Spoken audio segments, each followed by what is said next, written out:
If God was one of us, just as love like one of us, just a stranger on a bus trying to make his way home. I wanted to just say a word about my message this morning. I've realized that there's two kinds of people that take the Bible literally.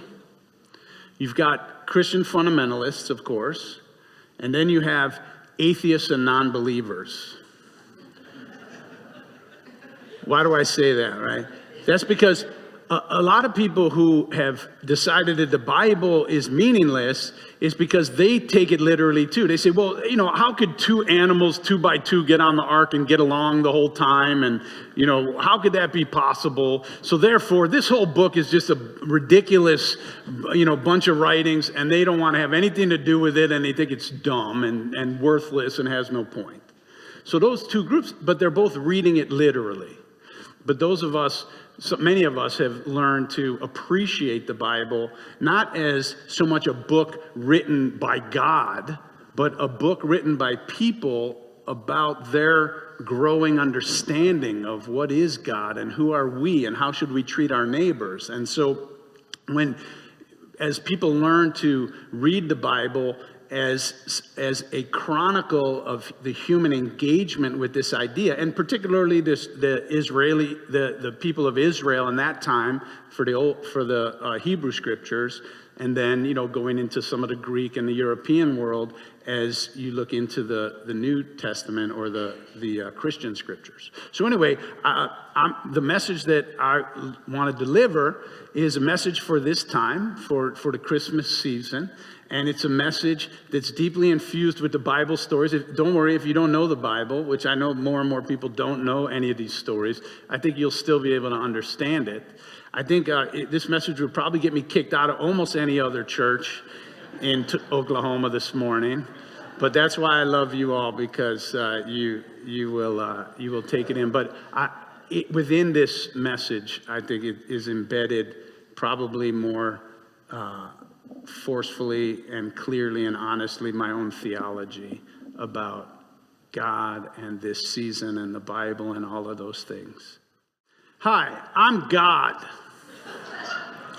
Now I know what you're thinking. He's straight, white, and male. Of course he thinks he's God.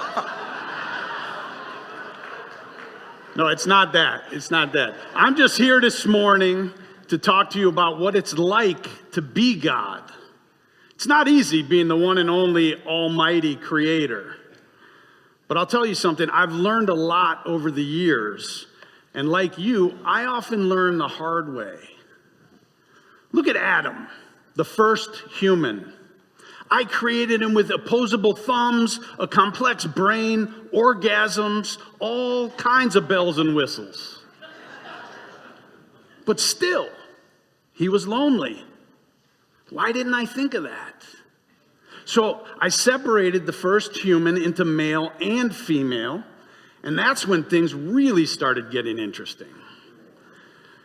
If you're a parent, you know what it's like to have offspring that you're responsible for.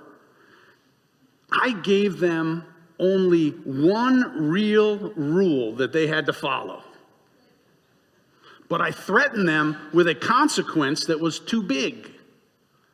And when it came down to it, I didn't follow through. I told them, if they eat from the tree of knowledge of good and evil, they will die. And what did they do? What all children do. They tested me. They ate from the tree. And then, what was I supposed to do? Kill them? So I backed down. Now, I know the parenting experts and counselors are all thinking, come on, God. Consistency and follow through are part of parenting 101. If the consequences are constantly changing, then children never know what to expect. And this creates all kinds of problems. But they don't provide a manual to be God. So I've been learning as I go. Instead of killing my new creations, I reduced the sentence to pain in childbirth for all women. Now, I realized that that was probably not the most reasonable consequence either. Because, of course, at the time, Adam and Eve had no knowledge of good and evil. So I ended up punishing all women for all time for the mistake of one woman who at the time didn't even know the difference between good and evil. Not exactly fair. I was such a novice back then. Of course, my second attempt wasn't a whole lot better. When Cain, the first offspring of Adam and Eve, killed his brother Abel, I basically let Cain get away with murder. You can't blame me. I was feeling terribly responsible for the moral confusion that I'd created after my missteps in the Garden of Eden. So, in my attempt not to overdo it again, I was probably a little too soft on Cain. And I probably reinforced a sense of the arbitrariness when it comes to punishment and consequences.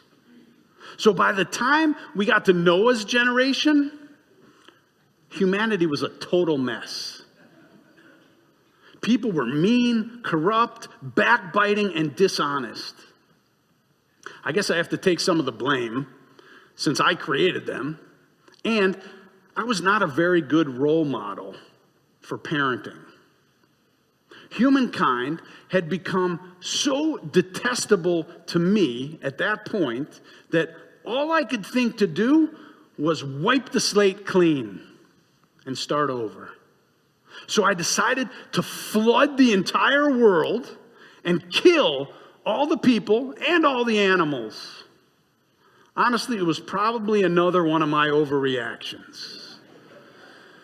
For one thing, the animals hadn't really done anything wrong. When it was all over, I looked around at all the carnage and the corpses, the bloated children's carcasses holding on to their bloated mother carcasses, and the swollen, lifeless bunny rabbits and horses. Those were the hardest to face for me. Everywhere. And I realized I'd made a terrible mistake. So this time I repented and I promised I would never do anything like this again. This was a big step for me. I made a conscious decision to alter the way that I relate to humans. It meant that I had to change the way that I wielded my power. In the Garden of Eden, I set the rules like a king, like a dictator. And if I wanted to change the rules, I did it without consulting anyone else. I didn't worry about consistency since there was no one I was accountable to. I could do whatever I wanted. Heck, I'm God. It was my way or the highway. That's how I could literally let Cain get away with murder. But after the flood, I looked at myself in the mirror and I said,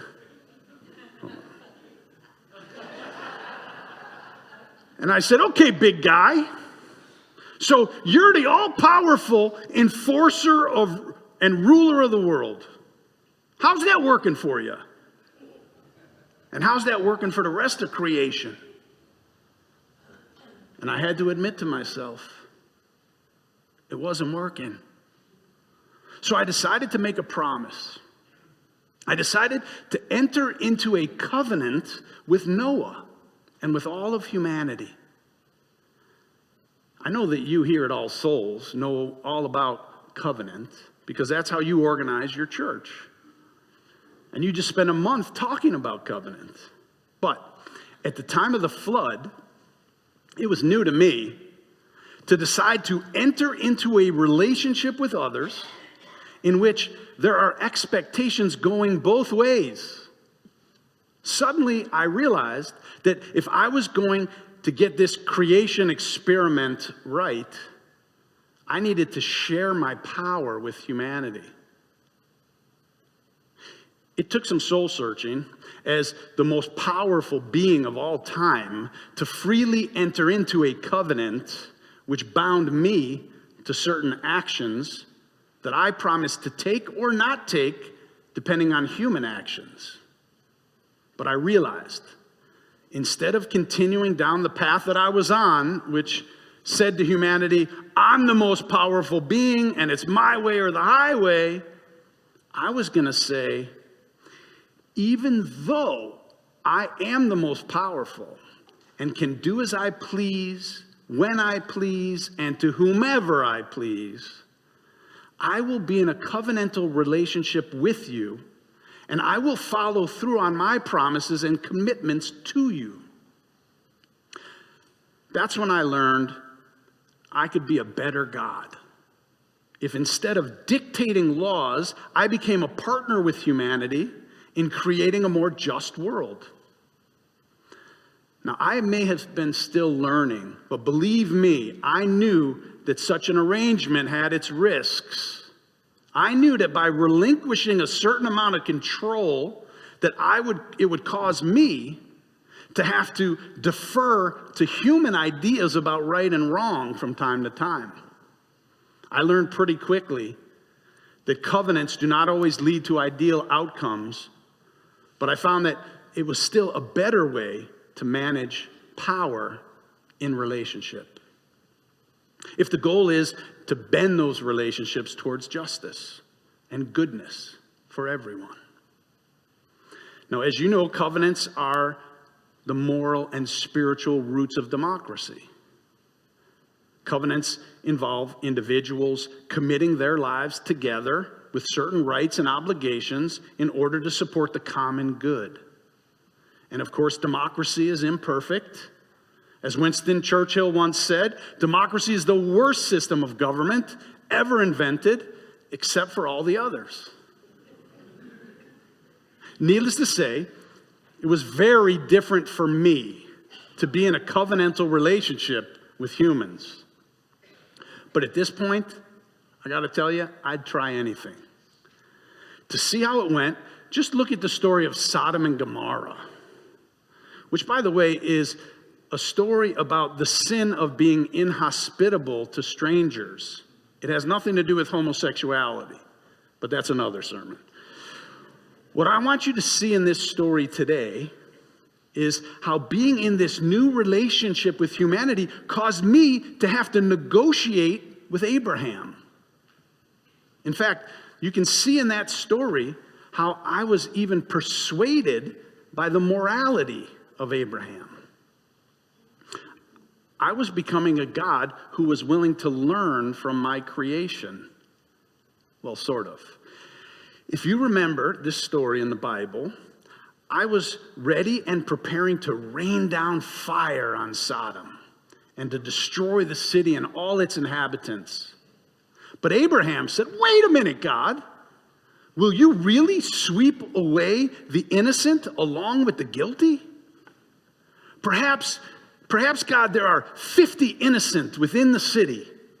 Will you really sweep it away? Heaven forbid that you do anything like this, to deal death to the innocent along with the guilty? The judge of all earth, will he not do what is just? That's from Genesis chapter 18. Well, I was floored. The way he looked at me, the way he talked to me. What had I done? My offspring were now lecturing me. But what could I do? He had a point. So I said, okay, if I find 50 innocent within the city, I will bear with the whole place for their sake. And then Abraham spoke up again. And he said, perhaps of the 50 innocent, 5 be lacking. Will you bring ruin upon the whole city because of the 5? And I had to admit, that was a fair point. So I told him, I will not bring ruin if I find 45 people who are innocent. And then Abraham, with his chutzpah, continued to negotiate with me until I finally agreed that if I found just 10 people in Sodom, I would spare the entire city. Abraham, man, he was a tough negotiator. But more than that, he was right. At the time of Noah, I destroyed everything and everyone indiscriminately. And I knew that going forward, I had to be more circumspect. Listening to Abraham was helping me figure out how to be a better God. But in the end, I destroyed all of Sodom because I could not find even 10 innocent adults. But I regretted killing all those children and animals who really were not responsible. I mean, this time, the corpses were all burned and charred instead of bloated. But it was just as awful. The burnt little fingers, the charred paws and claws and fur. So I continued to learn the hard way. I told Lot's wife, if she turned around to look at the city as she was running away, I would turn her into a pillar of salt. I probably should not have threatened that consequence either, because, of course, she did it, and then I had learned that once you make a consequence, you've got to follow through. So I turned her into salt. I have to admit, following through on a bad decision didn't feel really good either. But at least I was being consistent, right? Okay, like I said, it's tough to know what to do sometimes, even for me.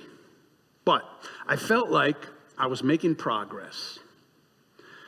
When it came to my servant Job, as you can see in the book of Job in the Bible, this is when I realized I had to take my education to a whole new level.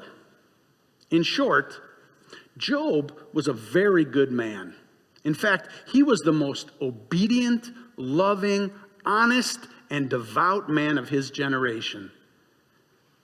When Satan came to me and made me a bet that he could get Job to denounce me, I could not help but take the wager.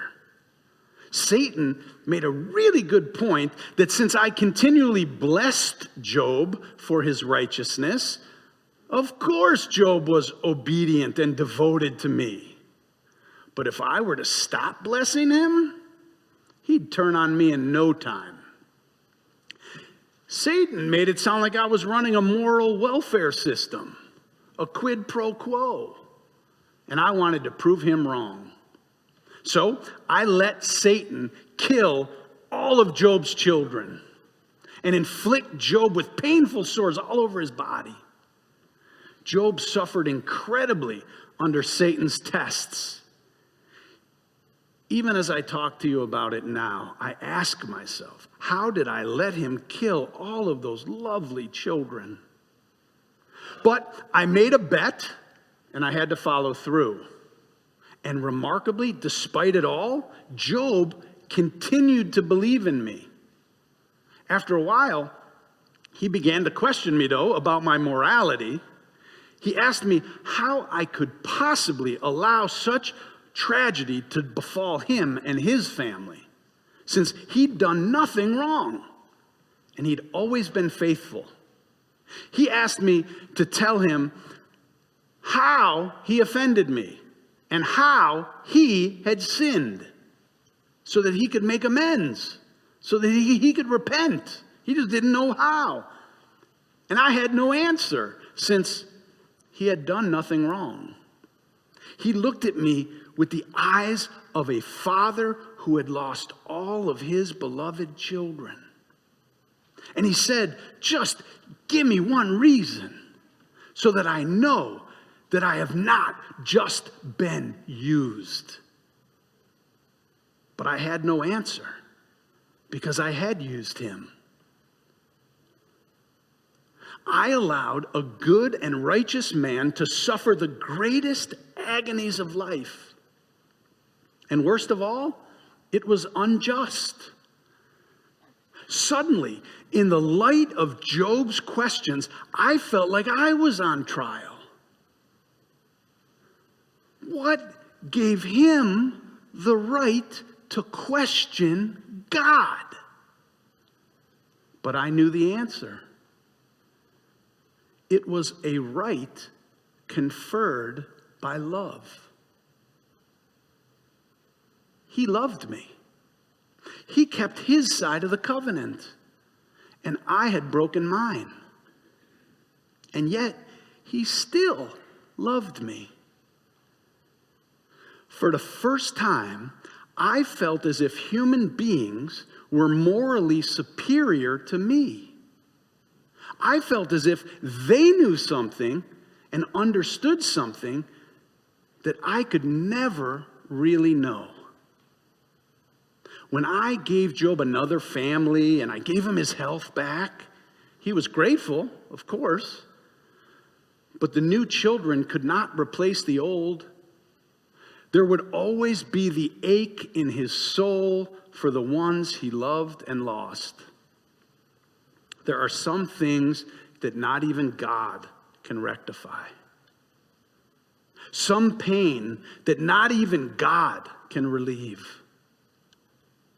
As I watched Job, I could not help but see that he had become my teacher.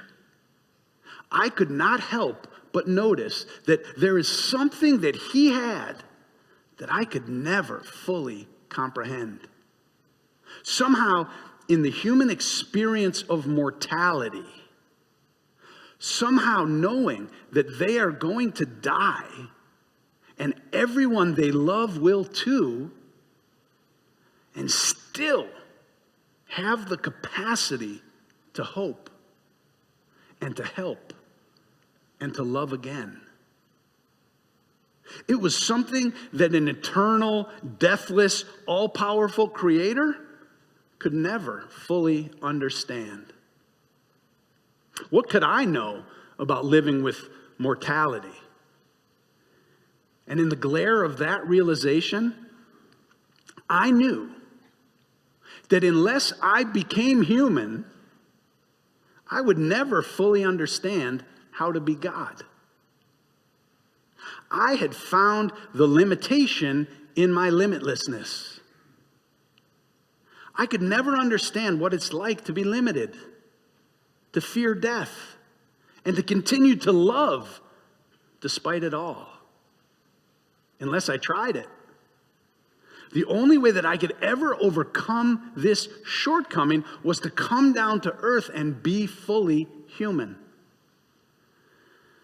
And so I decided to leave heaven, and I was born on earth through a little babe wrapped in swaddling clothes, just like all babies, everywhere.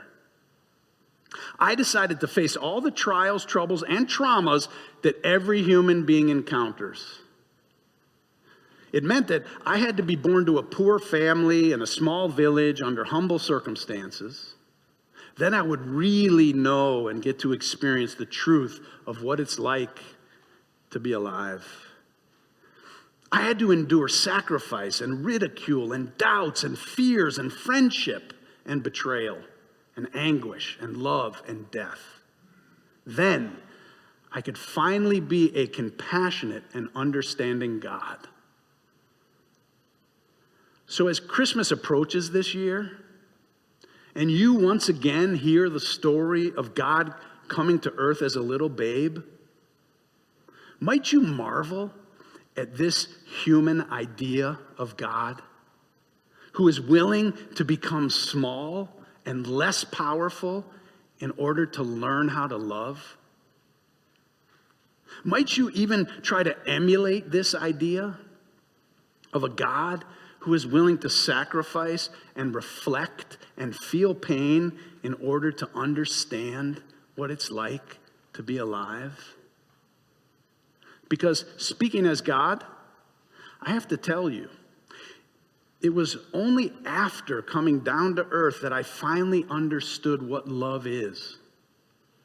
Love demands sharing power and being willing to walk in the shoes of another person. Why? Because there are certain things one can never know unless we do. Love demands that we not only feed the hungry, clothe the naked, and free the oppressed, but that we also go out of our way to get to know all of these people. Because we realize that the hungry and the needy and the oppressed, they know some things about life and about love that we don't know and we can't know without them.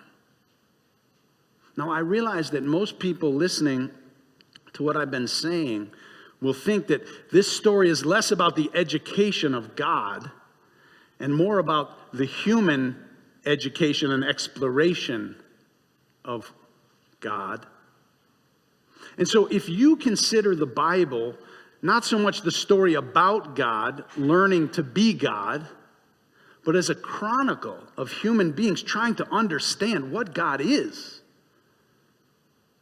then you might imagine that in the last stage called incarnation, when God finally leaves heaven and comes to reside here on earth, it's not so much that God left the sky, but that humans eventually began to realize that what is godly is not up above the world in some heaven, but is to be found right here on earth. That God, so to speak, sees through human eyes and functions through human actions. And that the salvation of the earth and of humankind relies not on a God in heaven, but on human choices right here on earth.